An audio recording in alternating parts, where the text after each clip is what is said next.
Episode की शुरुआत में ओकारून और मोमो को अपने मिसिंग बॉल्स की तलाश में स्ट्रगल करते हुए दिखाया जाता है। अब वो बॉल्स कोई आम चीज नहीं है, उनके अंदर एक पावरफुल स्पिरिचुअल एनर्जी है जो मॉन्स्टर्स और योकाई को अपनी तरफ खींचती है। ओकारून और उसके फ्रेंड्स ने उन बॉल्स को ढूंढने की पूरी कोशिश की पर कुछ हाथ नहीं लगता, तो वो डिसाइड करते हैं कि कुछ और प्लान सोचा जाए।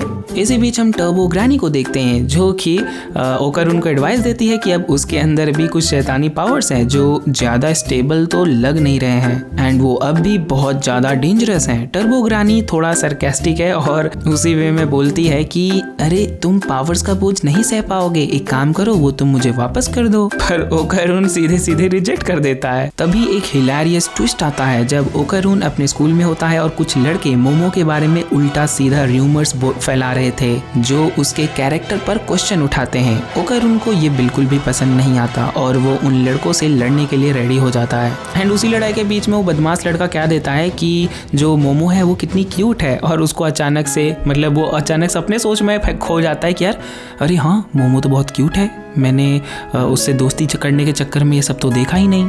और फिर उसको रियलाइज होता है नहीं मुझे सब नहीं सोचना चाहिए, वो मेरी एक दोस्त है और कुछ नहीं। बट वो बदमाश लड़का फिर मोमो के बारे में कुछ गलत चीज़ें बोलता है तो ओकारून को गुस्सा आ जाता है और वो अपने ट्रू फॉर्म में आने लगता है और उस पर भारी पड़ने लगता है, जिससे हमें पता चलता है कि जो उसकी पावर्स हैं वो उसके कंट्रोल में नहीं है। फिर क्या था, वो अपने वापस डेस्क पे जाता है और आराम से बैठ जाता है। फिर वो मोमो से मिलता है एंड मोमो को देखकर उसको वही थॉट आता है कि यार मोमो तो सच में कितनी क्यूट है। बट स्टिल फिर वो अपने आप को याद दिलाता है नहीं इसको अपनी फ्रेंड की तरह देखो।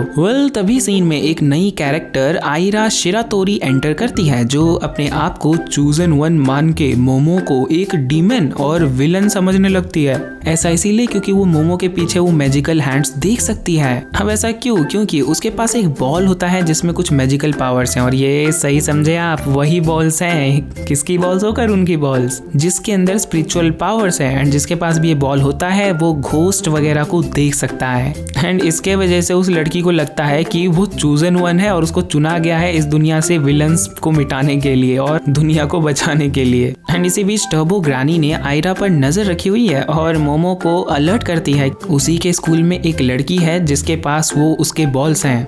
अब ये बात मोमो और ओकारून को नहीं पता कि वो बॉल किसके पास है। आयरी का क्या था, उसको लगा कि भाई मोमो जो है वो एक विलन है, तो वो उसको खत्म करने के लिए उसके पास जाती है और बोलती है मुझे ना तुमसे अकेले में मिलना है।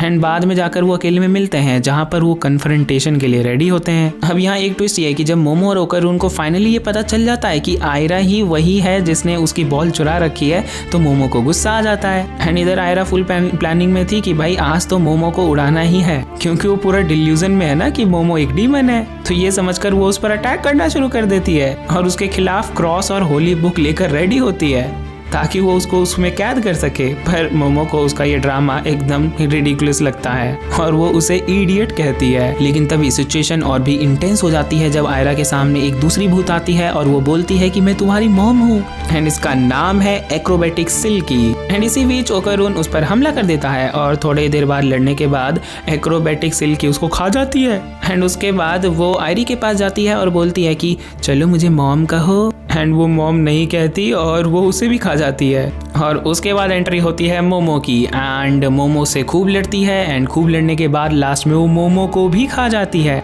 एंड इसके बाद लास्ट में बचती है टर्बो ग्रैनी एंड इसके कुछ हिलेरियस मूवमेंट्स हमें देखने को मिलते हैं। एंड फाइनली थोड़ी बहुत लड़ाई करने के बाद एक्रोबैट सिल्की को उस क्रॉस में कैद कर लिया जाता है एंड बाकी सबके सब जो जिन्हें उसने खा लिया था वो वापस आ जाते हैं। होल एपिसोड के एंड में ओकारून और मोमो के बीच में जो मिसअंडरस्टैंडिंग्स थी वो क्लियर हो जाती हैं और मोमो और आयरा के बीच का एपिक बैटल भी सेटल हो जाता है। सो मिलते हैं अगले एपिसोड में, जिसको देखने के लिए आपको इस चैनल को सब्सक्राइब करके रखना है ताकि नेक्स्ट वीडियो की नोटिफिकेशन आप तक पहुंच जाए।